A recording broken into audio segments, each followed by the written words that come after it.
Na wani irin kiwo ba ka san gobe sallah ba? Wane na sani. Gobe sallah. To gobe sallah. Za ku watan da ne?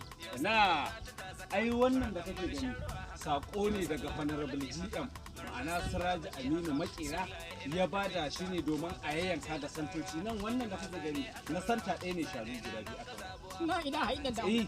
Wai shi wannan kokarin? Shi ne wannan kokari ni kai na rago ya ban garsake ya ce in je in zalaya. Shi sama zo. Shi Siraji Aminu Makera ba. Shi yasa na ce na rinje da Allah. Ni fa na rinje da Allah. Banda wani, banda wanda nake so nake kauna. Kamar Siraju. Saboda mutum ne mai kaunar talakawa, mai son ya ga talaka yana cikin walwala da jin daɗi. Ba ya so ya ga talaka ya sha wahala. Shi yasa duk abin da ya fito, ko cikin siyasa ko ba ni siyasa ba. Na rinje da Allah sai na ba da jini na.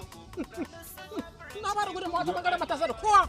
To kwanaki lokacin da 'yan bindiga suka zo mu ƙauye gaba ɗaya mutanen ƙauyukan suka dawo gari cikin ƙarfe kusan 2 na dare haka ya aiko da motoci na indomi aka rarraba mata ai mutumin kirki ne sosai mutumin kirki ne na Allah yana da wani mukami ne a yanzu bai da mukamin komai a yanzu amma a haka kullum bai gajiya da taimakon al'umma.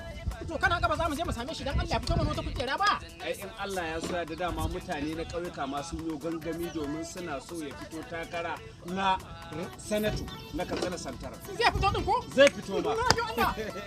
Insha Allah. Za mu same shi a gida. To ai kai kana gani ko? Kai ma bari mu je yanzu in je in kai ka gurin shi. Ragon lai ne kai lai ya bana. Mu je mana. Shikenan. Ka dawo shugaba wanda muke kauna a rayuwa murnar sallah ga yan uwa yau ne rana ta shakuwa yau murna har da yan gajejjera kai dogo kai rawa